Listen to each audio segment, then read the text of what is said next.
오늘 주시는 하나님 말씀 로마서 1장 17절입니다. 로마서 1장 17절. 우리 교회 그 달력에 맨 첫 번째 나오죠?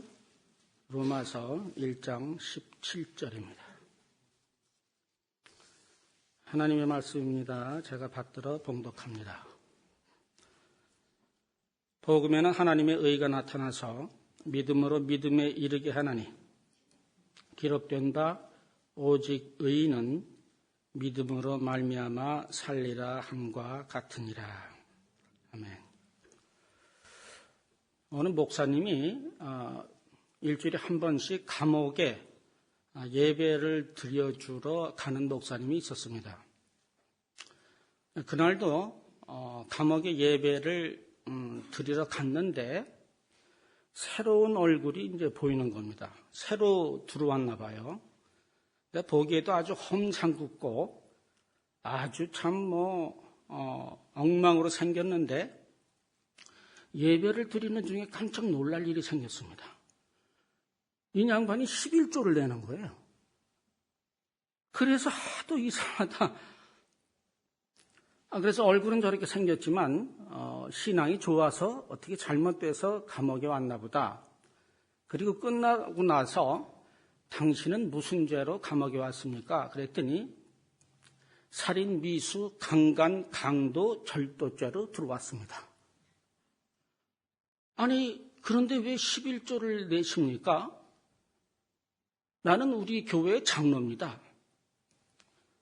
그거는 교회 생활이고 내 직장 생활은 또 다른 것 아닙니까?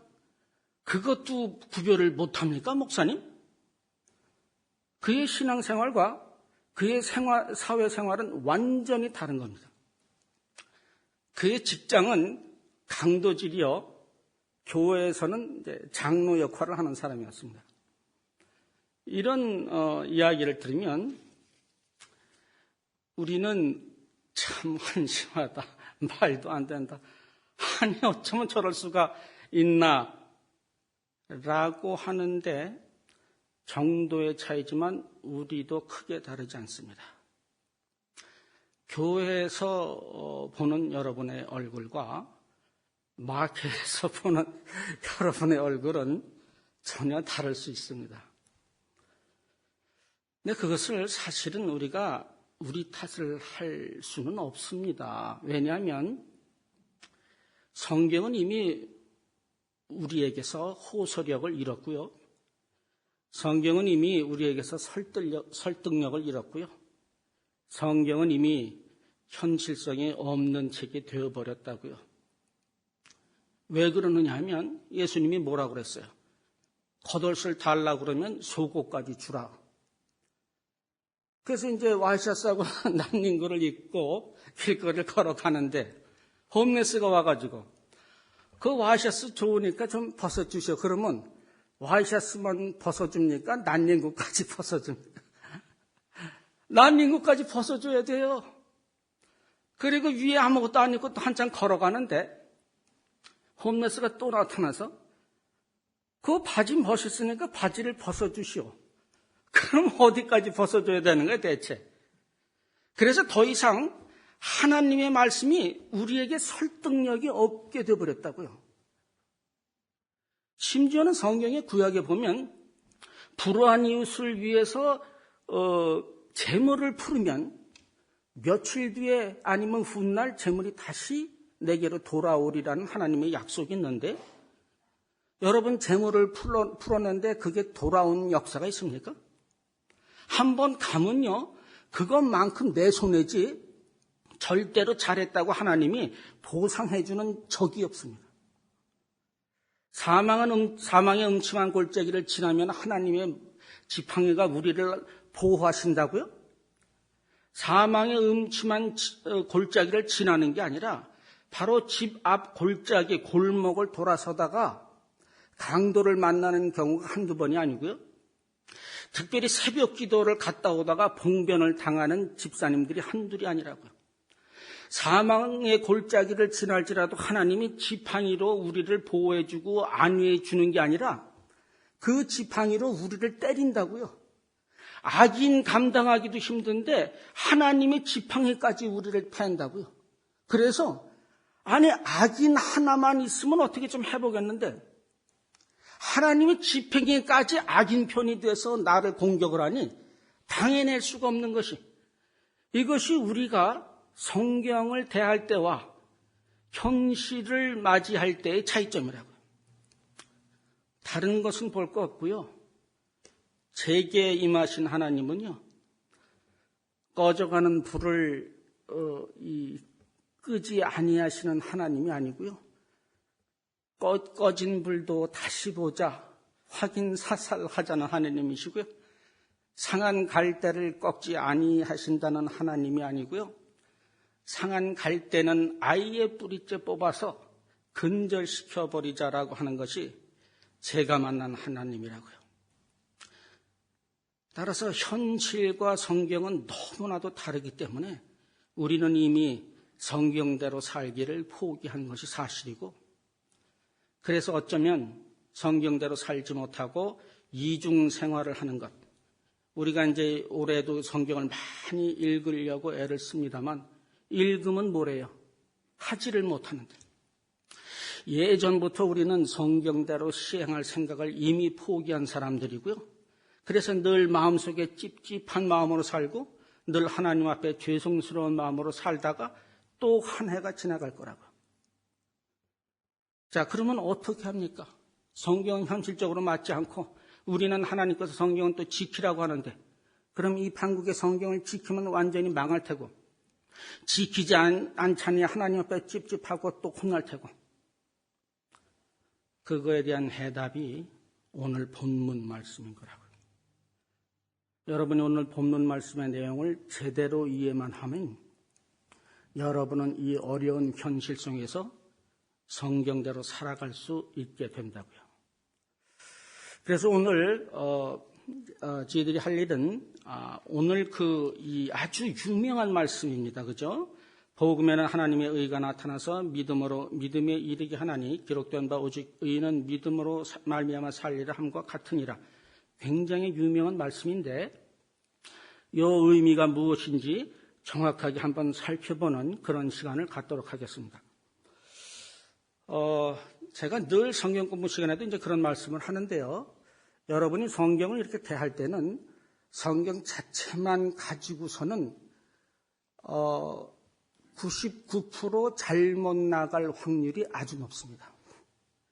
그래서 여러분이 성경을 보실 때는요, 좀 앞뒤 전후 좌우를 좀 살펴가지고 지금 이 성경을 쓴 사람, 여기서는 이제 사도 바울이죠. 무슨 얘기를 하고 있다가 요 말을 했는가, 요거를 찾아내야지.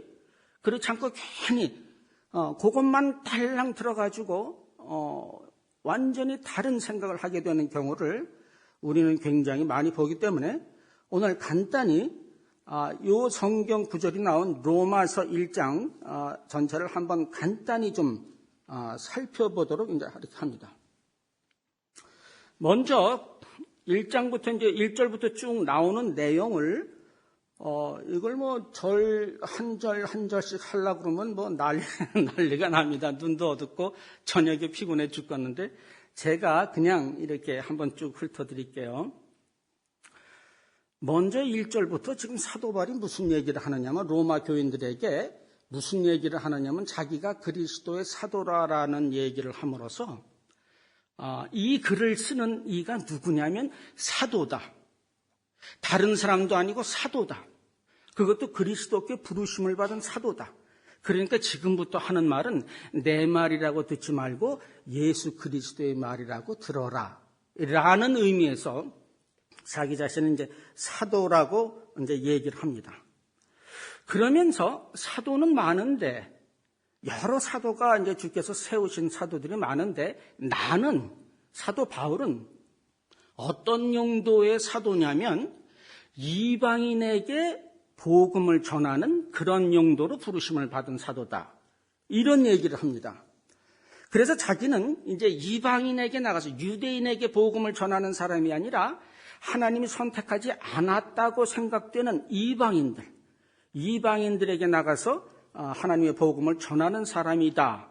그러면서 이 편지에서는 특별히 로마에 있는 구원받은 사람들에게 복음을 전하기를 원한다라고 하면서 그걸 이제 뭐라고 얘기를 했느냐면 너희들에게 로마에서 하나님의 부르심을 받은 너희들에게 내가 뭘 좀 주고 싶어. 간절히 주고 싶어.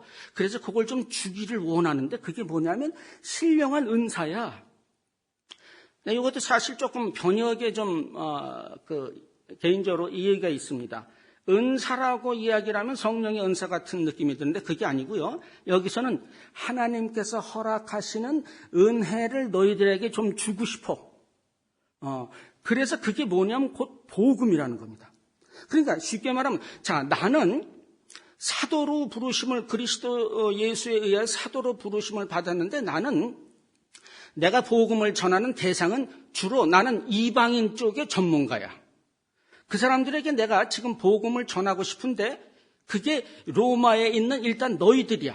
그러니까 너희들에게 내가 복음을 전해주고 싶어서 가려고 해. 근데 내가 왜 너희들에게 복음을 전해주고 싶으냐면 이미 예수를 믿은 너희들에게 복음이 왜 또 필요하겠어? 아니, 그 얘기가 아니고 이미 예수를 믿은 너희들이 조금 더 그리스도 안에서 견고해 되기 위하여 복음을 전해주고 싶다는 겁니다. 그런데 그 길이 막혀가지고 참 답답하다. 너희들을 보기를 심히 원하는데 이 복음을 좀 꼭 전해줘가지고 너희들이 그걸로 좀 견고한 그리스도인이 됐으면 좋겠는데 그걸 못해가지고 내가 참 마음이 아프고 길이 막혔다.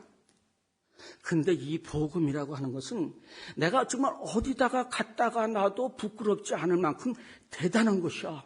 이거 너희들 꼭 가져야 돼.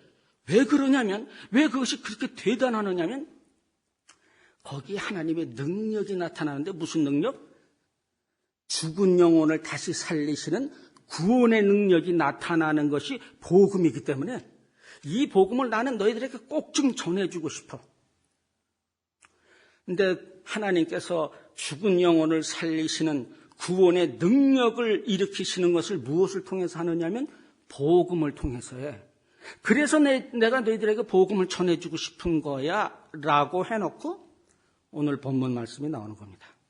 그래서 오늘 본문 말씀 다시 보니까 이 복음에는 하나님의 의가 나타나서 믿음으로 믿음에 이르게 하나니 기록된 바 오직 의인은 믿음으로 말미암아 살리라 함과 같으니라. 그래서 이제 오늘 그렇게 해놓고 우리 그 본문을 해석을 좀 해야 되는데 복음에는 하나님의 의가 나타나서 믿음으로 믿음에 이르게 하나니라고 하는 것이 일단 무엇인지 좀 알아야 되고요. 그 다음에 기록된 바 의인은 믿음으로 말미암아 살리라 하는 것이 무엇인지 이 두 가지를 일단 우리가 좀 알아봐야 됩니다. 그러나 지금 이 시간에 성경을 원어까지 뒤져가면서 여러분들하고 해석할 시간도 없고요. 그건 너무 힘들어서 제가 이미 다 해놓고 여러분에게 이제 결과만 말씀을 드릴게요. 무슨 얘기냐면요. 믿음으로 믿음에 이르게 한다라는 말이 뭐냐면요. 이거예요. 처음에 하나님이 복음을 유대인들에게 허락하셔서 유대인 중에 유대인을 믿게 했습니다. 근데 그들이 믿지 않으니까 그것이 이방인으로 넘어갔습니다. 그러니까 믿음에서 믿음으로라고 하는 믿음으로 믿음에 이르게 한다는 말은 어떻게 얘기를 해야 되느냐면요. 유대인을 믿게 했던 그 믿음으로부터 시작해서 이제는 미방인을 믿게 하는 그 믿음으로 넘어가는 것이 그것이 하나님의 의다. 하나님의 하나님다우심이 거기에 나타난다.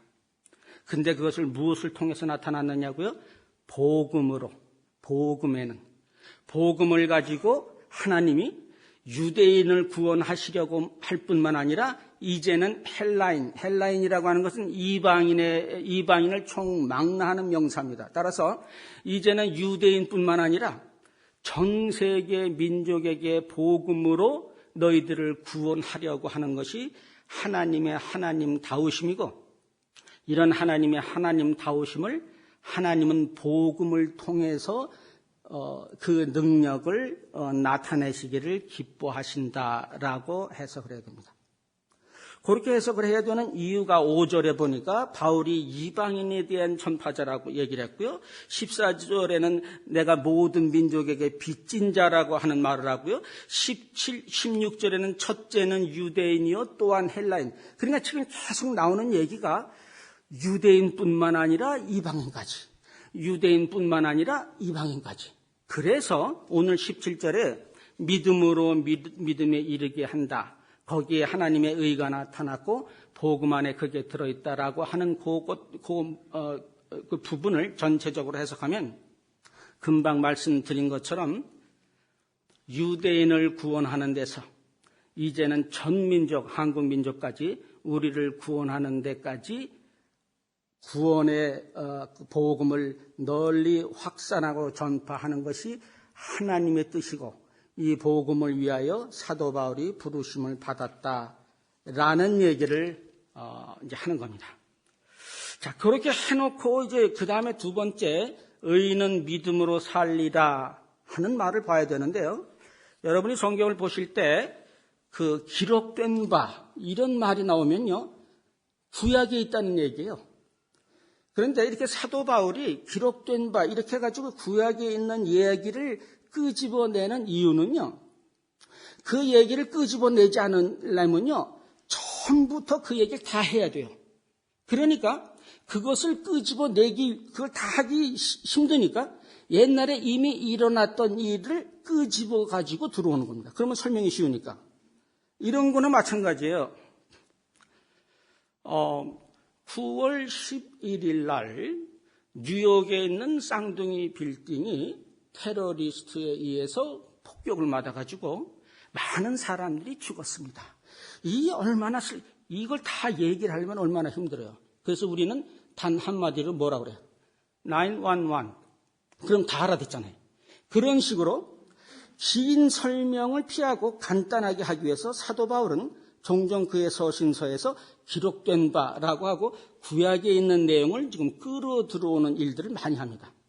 그래서 오늘도 지금 기록된 바 오직 의인은 믿음으로 말미암아 살리라라고 하는 말이 구약에 어디에 있는지 또 그것이 무슨 의미인지를 찾기 위해서 우리는 하박국으로 가봅니다. 하박국서 구약이죠. 1장 볼까요?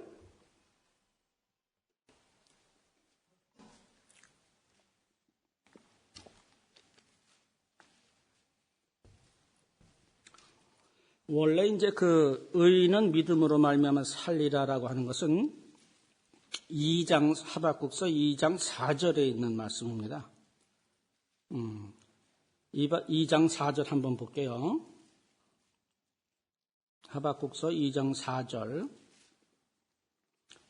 보라 그 마음은 교만하며 그의 속에 정직하지 못하니라. 그러나 의인은 그 믿음으로 말미암아 살리라. 여기서 이제 그는 악인이죠.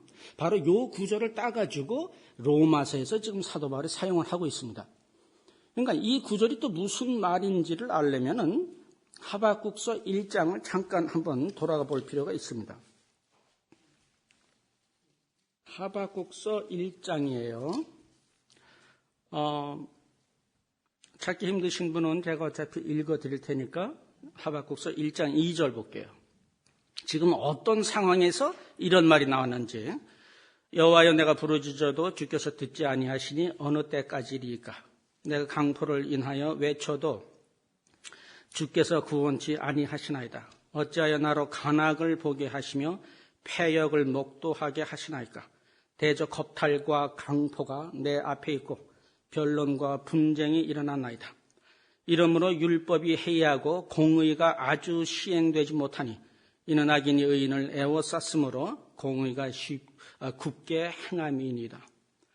요즘과 똑같은 세대입니다. 하박국 시대에 악인들이 기세등등하고 득세를 하고 하나님을 믿는 의인과 선인들을 무참하게 학살하고 짓밟고 하는 이런 현장에서 우리는 하나님을 믿고 있는데 하나님을 당연히 의지하고 하나님을 바라보게 되는데 이 하나님이 자기 일 아닌 것처럼 아예 고개를 돌리고 쳐다도 보지 않습니다.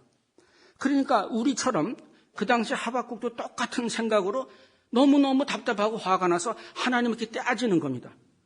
그게 13절에 나오는 거예요. 13절 보니까 1장 13절 주께서는 눈이 정결하심으로 악을 참아 보지 못하시며 패역을 참아 보지 못하시거늘 어찌하여 괴휼한 자들을 방관하시며 악인이 자기보다 의로운 사람을 삼키되 잠잠하시나이까. 이게 지금 우리의 기도입니다. 세상이 엉망입니다. 대통령이 엉망이고 나라가 엉망이고 정말 모든 것이 엉망이라고 해도 과언이 아닐 정도로 엉망이라고요. 그런데 이 일에 대해서 우리의 기도 같은 기도를 지금 하박국이 하나님께 드리는데 하나님 뭐 하시는 겁니까? 이거 빨리 처단해 주셔야 되는 거 아닙니까? 하나님은 공의의 하나님이라 그러시지 않았습니까? 이게 어찌 된 겁니까? 그랬더니 2장 2절에 들어와서 하나님께서 드디어 말씀을 주십니다. 여호와께서 내게 대답하여 가라사대 너는 이 묵시를 기록하여 판에 명백히 새기되 달려가면서도 읽을 수 있게 하라. 이 묵시는 정한 때가 있나니 그 종말이 속히 이르겠고 결코 거짓되지 아니하리라. 비록 더딜지라도 기다리라. 지체되지 않고 정령 응하리라. 그리고는 바울이 인용한 글귀가 나옵니다. 보라 그의 마음은 교만하며 그의 속에서 정직하지 못하니라. 그러나 의인은 믿음으로 말미암아 살리라. 이게 지금 무슨 얘기냐면 자, 네가 하는 기도 그거 맞아. 응, 옳은 얘기야. 타당한 얘기야. 나 같아도 그렇겠어. 그런데 내가 심판을 내릴 때가 있으니까 그때까지 기다려. 조금만 더 기다리면 돼. 네가 생각하는 것처럼 그렇게 더디게 오는 게 아니고 지체하지 않고 내가 반드시, 정령은 반드시입니다. 반드시 응하리라. 그 악한 자들을 내가 처단하는 날이 곧 올 거다. 그리고 반드시 올 것이다. 내가 잊지 않고 있고 내가 이미 지켜보고 있었느니라.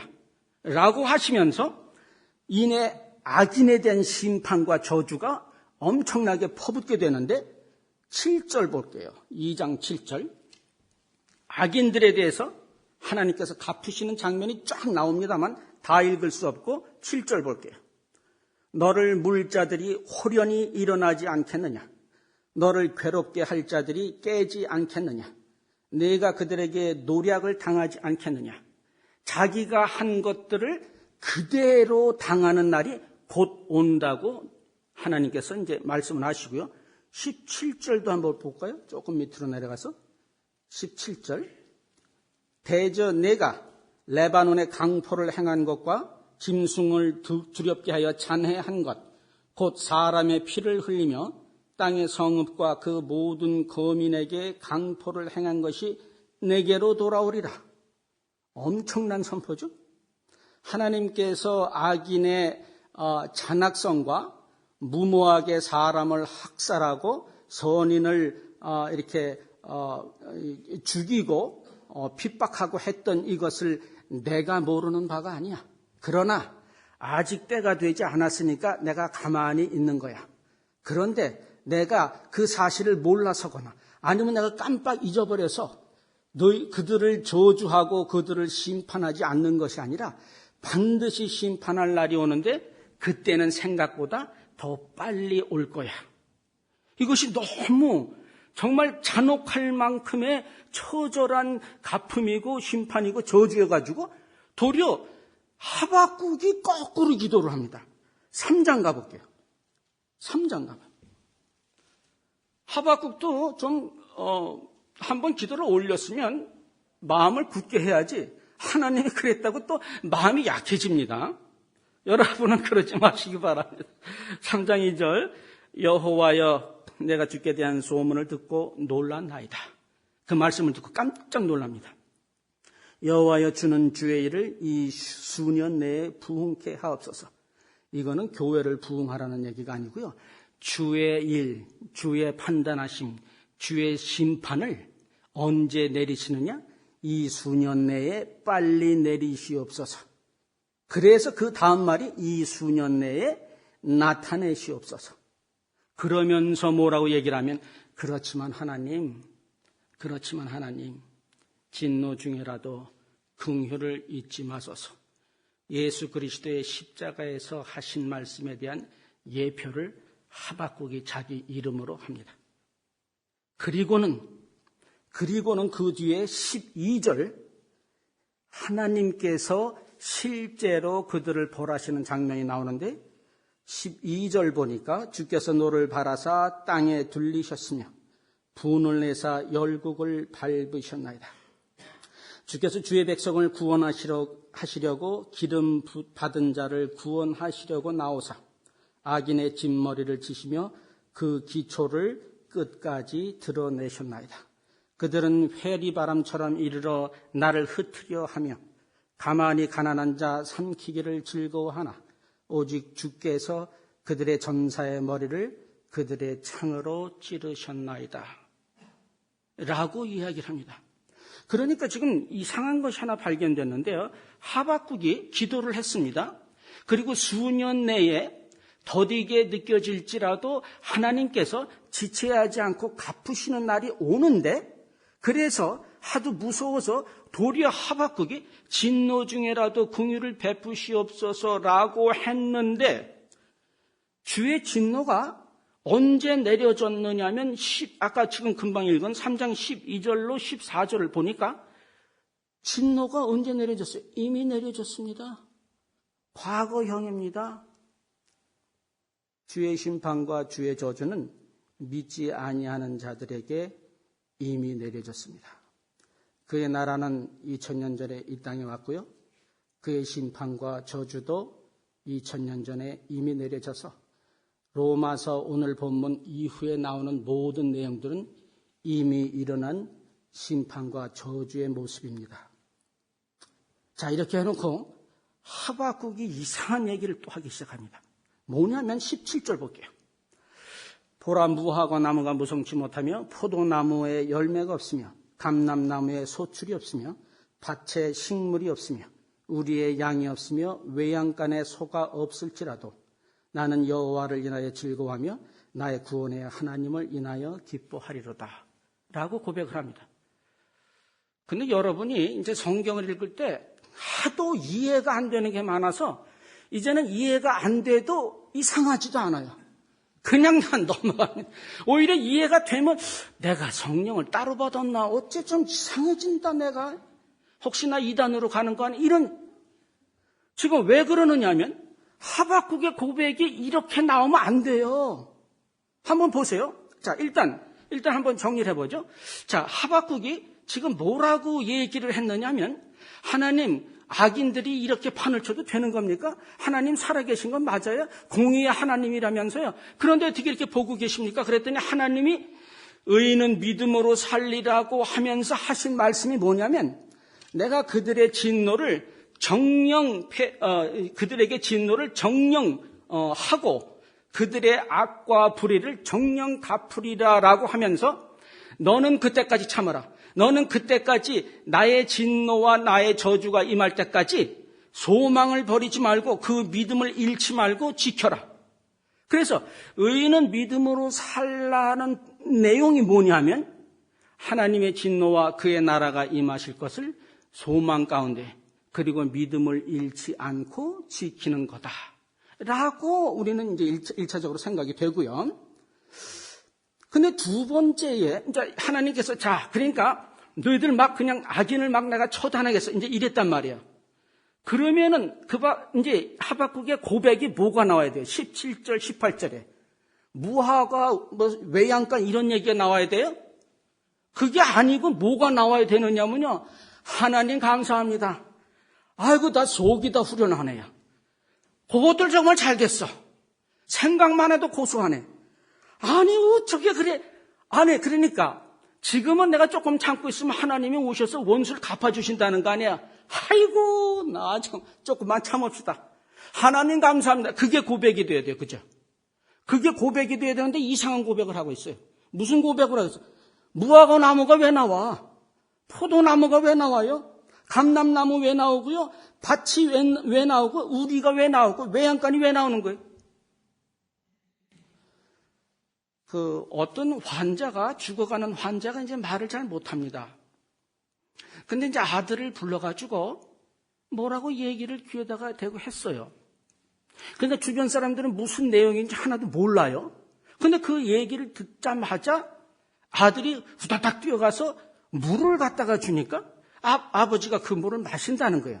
그러니까 아버지가 아들에게 한 말의 내용은 모르더라도 그걸 들은 당사자가 어떻게 행동하느냐에 따라서 그 말의 내용이 결정되는 거 아니에요. 그죠? 무슨 얘기를 했는데 아들이 후다닥 가가지고 오렌지 주스를 가지고 오면 그 말의 내용이 뭐예요? 우리는 모르지만 아들이 오렌지 주스 갖고 오는 거로 봐서 그 아버지가 오렌지 주스 먹고 싶다 그랬을 거 아니에요. 아들이 물을 가지고 오면 물 마시고 싶다 그랬을 거 아니에요. 왜 지금 이 얘기를 하느냐면 의인은 믿음으로 살리라고 하는 내용의 뜻을 우리 잘 모르잖아요. 근데 하나 알아낸 건 뭐냐면 이제 믿음을 가진 하나님의 사람은 이런 불의가 판치는 세상에서 그의 나라와 그의 갚으심을 소망으로 지켜나가고 믿음으로 지켜나가야 된다는 뜻까지는 알았는데 우리를 당혹하게 한 것은 하박국의 고백이 영 이상한 고백이라는 거예요. 그거 참 고소합니다. 생각만 해도 침이 덩실덩실 쳐지네요. 이런 고백이 나와야 되는데 완전히 쓸데없는 고백이 나옵니다. 이 쓸데없는 고백이 왜 나오는가를 추적하면 의인이 믿음으로 말미암아 살리라고 하는 뜻이 무엇인지 알게 되는 거예요. 근데 지금 가만히 그 하박국의 17절의 고백을 보면 무화과나 포도나 무슨 감람나무, 밭, 우리, 외양간 전부 재물에 관한 얘기예요. 그죠? 전부 재물에 관한 얘기. 그러니까 쉽게 한마디로 말하면 17절의 내용은 이거예요. 내가 가진 것이 하나도 없어도 내가 재물이 탈탈 털려도 내가 길바닥에 나와 앉아도 내가 가진 옷마저 뺏길지라도 내가 매일 굶는 삶을 살지라도 내게 재물이 하나도 없을지라도 나는 하나님을 인하여 즐거워하고 기뻐하리로다 그 얘기예요. 재물이라고 하는 것은요 옛날부터 하나님과 반대되는 개념입니다. 그래서 재물은 재물에 관한 얘기를 하는 게 아니라 사실은 이 땅의 가치 기준을 이 땅에서 가장 가치를 두는 것을 하박국은 재물로 표현했다고. 이것은 성경 구약 내내 나오는 얘기입니다. 따라서 지금 하박국의 고백은 무슨 얘기냐면 이제 나는 세상의 가치를 두는 그것으로 살아가지 않겠습니다. 그리고 하나님이 가치를 두시는 영원한 영생과 구원의 가치를 두는 삶을 살겠습니다. 그 고백이라고. 세상의 모든 기준을 뒤엎는 고백이고요. 이제는 나는 세상의 가치대로 내가 몸은 이 땅에서 살고 있지만 세상의 가치와 세상의 기준으로 사는 사람이 아니고 그렇게 살기도 싫고요. 그렇게 살 필요도 없고요.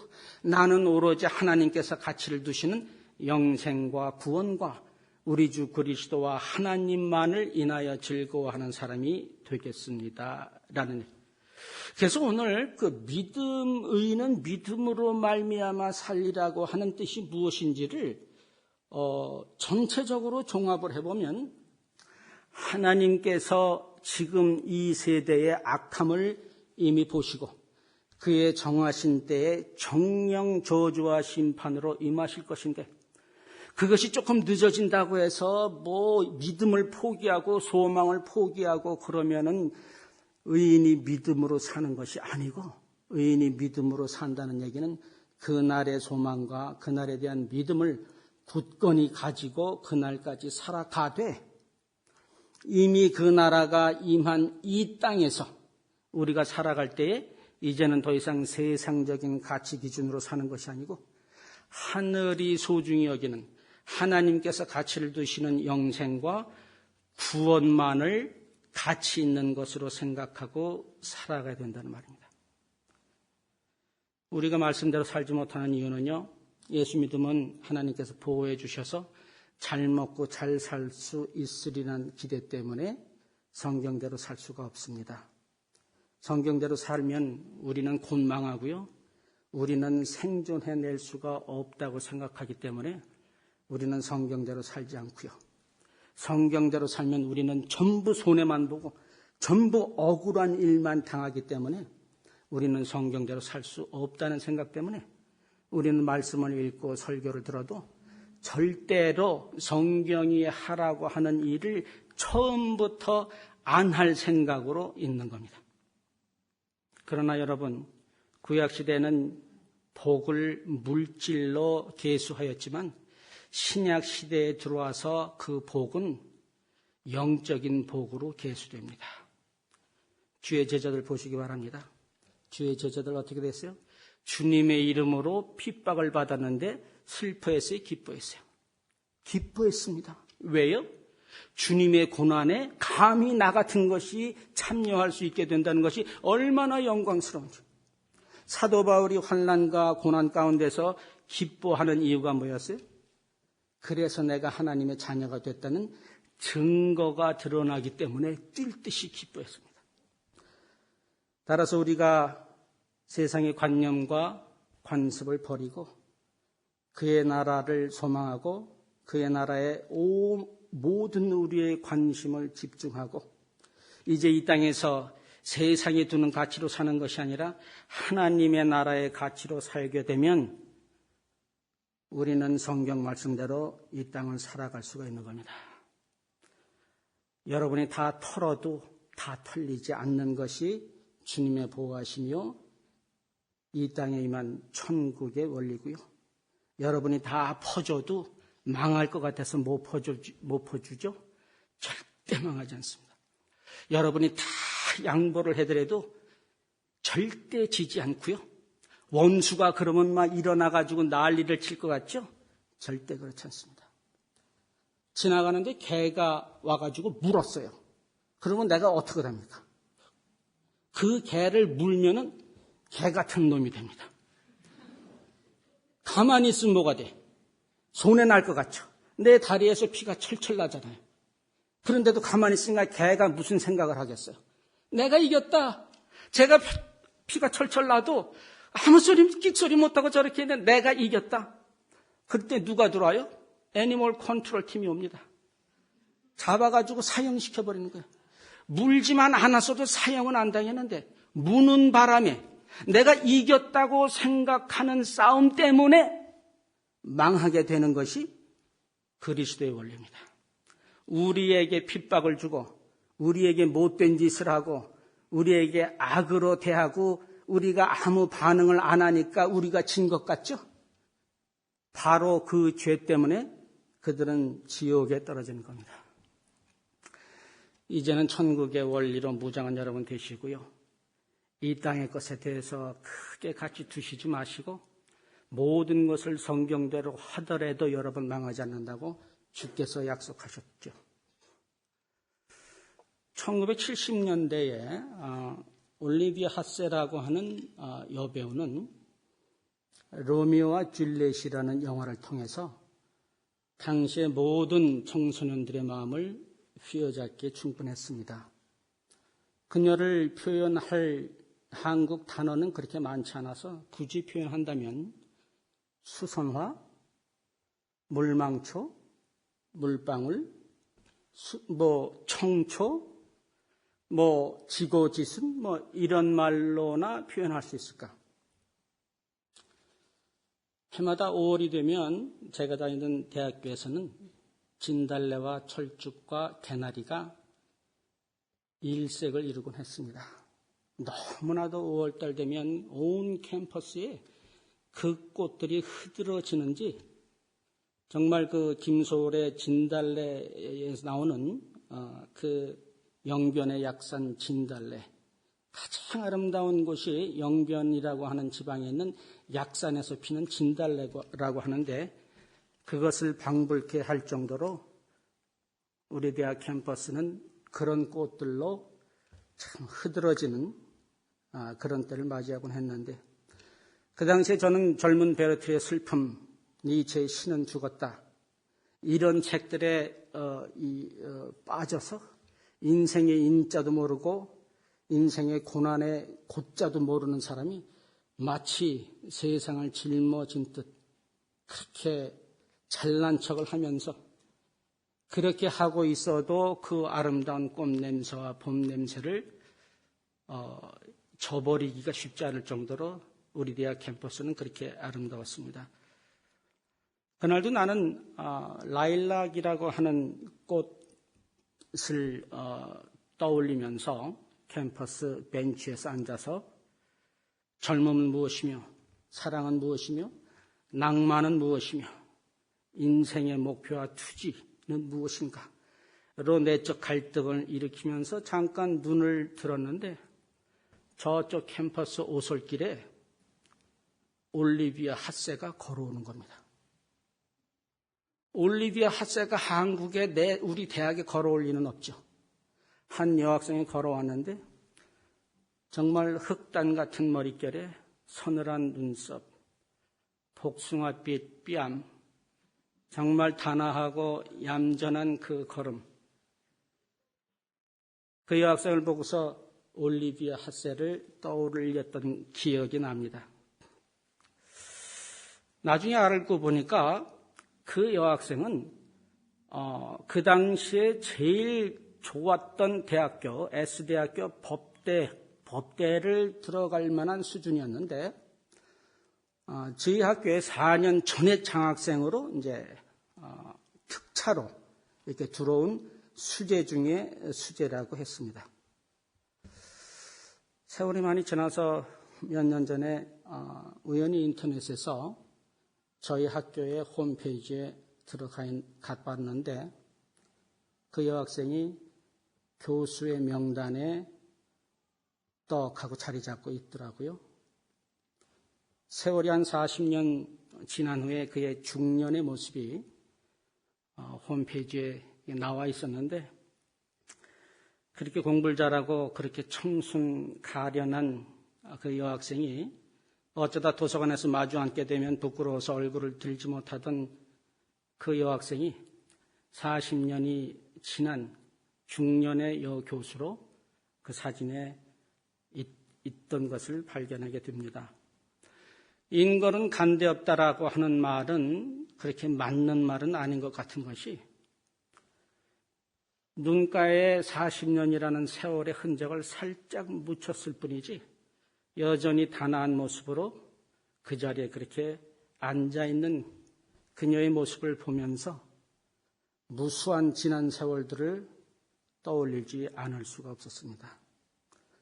되지도 않는 공부 나부랭이 한다고 도서관에 전전하면서 당시에는 시퍼런 서슬퍼런 창백한 인테리어가 굉장히 멋있는 시대였고 그런 것 때문에 저한테 마음을 뺏긴 여학생들이 지금 생각하면은 나름대로 귀여웠던 그런 프로포즈를 무슨 연애 한 번이라도 하면은 큰일 나는 것처럼 코끝으로 살짝 넘겨버리고 도서관으로 향하던 나의 어리석은 모습이 생각이 납니다. 사랑을 해봤어야지 사랑을 논하죠. 가슴앓이를 해봤어야지 인생을 알죠. 그때는 아무것도 아닌데 왜 그렇게 여유가 없고 바빴는지 모릅니다. 그런 사람이라면 밤을 새워서 사랑을 논하고 시간이 아깝다 하면서 인생을 논할 뻔했었는데 제 친구들은 대부분 교수가 되어 있었고요. 그 여학생도 당당히 교수가 되어 있었고 수많은 논문과 저서를 발표했고요. 학계에서 인정하는 상도 여러 개 받았고요.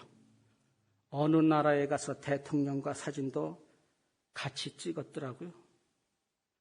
문득 제가 미국에 오지 않았으면 무엇이 되었을까 생각을 한번 해보게 됐는데 아마 10중 8구는 대학에 남아서 지금 이 순간도 마도로스 파이프를 입에 물고 그 철없는 그 아들 또래 애들하고 무언가의 주제를 가지고 악악대고 있었지 않았을까 그런 생각이 납니다. 목사는 그가 섬기는 교회 교인 숫자로 가늠하는 세상입니다. 제가 섬기던 우리 교회는 그 지역에서 가장 작은 교회였는데 우리 교회가 가장 작은 교회인 이유는 혹 우리보다 더 작은 교회가 출몰 했다가도 조금 있다가 안 돼서 문을 닫는 바람에 그 지역에서는 우리 교회가 늘 가장 작은 교회입니다. 그걸로 따지면 저는 가장 못난 목사고요. 가장 작은 목사입니다. 아니 목사님, 교인 숫자가 중요하나요? 질이 중요하죠. 그럼 우리 교회 교인들은 질이 좋았습니까? 30년 전에 아내를 따라서 미국에 온다고 하는 날을 눈물로 만류하시던 아버지 생각이 납니다. 기왕 공부 시작한 거 학위 따고 이곳에서 자리를 잡고 그리고 미국 가서 공부를 해도 늦지 않다는 아버지의 말씀을 당시에 마누라 치마폭에서 헤어나지 못한 제 귀에 들릴 리가 없었고요. 그렇게 시작한 미국 생활은 저로 하여금 완전히 세상적으로 실패한 사람이 되게 했는데 마누라만 믿고 미국으로 왔는데 저 혼자 훌쩍 떠나버리고 나 혼자 애 둘을 맡아서 키우면서 처갓집에서 뭐라고 그러느냐면 이제 자네는 법적으로 우리와 상관이 없는 사람이네 하면서 아이 둘과 저를 떠나버려서 온 천하에 우리 셋만 덩그러니 남는 그런 신세가 되어버렸고요. 지금도 나는 된장찌개를 끓이면서 빨래를 개면서 아이들의 양말을 뒤집으면서 박사가 되어 있는 우리 친구들, 정계를 좌지우지하는 우리 친구들, 법조계를 흔드는 우리 친구들, 금융계의 독보적인 존재로 자리 잡고 있는 우리 친구들을 꺼내봅니다. 이토록 세상적으로나 신앙적으로나 실패한 저에게 여느 때처럼 하나님은 다가오시고요.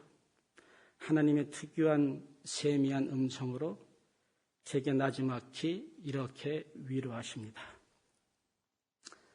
만일 죽은 자의 부활이 없으면 그리스도도 다시 살지 못하였으리라. 그리스도께서 만일 다시 살지 못하였으면 너의 전파하는 것도 헛것이요 또 내 믿음도 헛것이며 또 내가 하나님의 거짓 증인으로 발견되리니 내가 하나님이 그리스도를 다시 살리셨다고 증거하였습니다. 만일 죽은 자가 다시 사는 것이 없으면 하나님이 그리스도를 다시 살리시지 아니하셨으리라. 만일 죽은 자가 다시 사는 것이 없으면 그리스도도 다시 살아나는 것이 없었을 터이요. 그리스도가 다시 살지 않았으면 너의 믿음도 헛되고 내가 여전히 죄 가운데 있을 것이요. 또한 그리스도 안에서 잠자는 자도 망하였으니 만일 그리스도 안에서 너의 바라는 것이 다만 이 생뿐이면 모든 사람 가운데 네가 더욱 불쌍한 자리라. 그러나 이제 그리스도께서 죽은 자 가운데서 다시 살아 잠자는 자들의 첫 열매가 되셨도다. 아멘.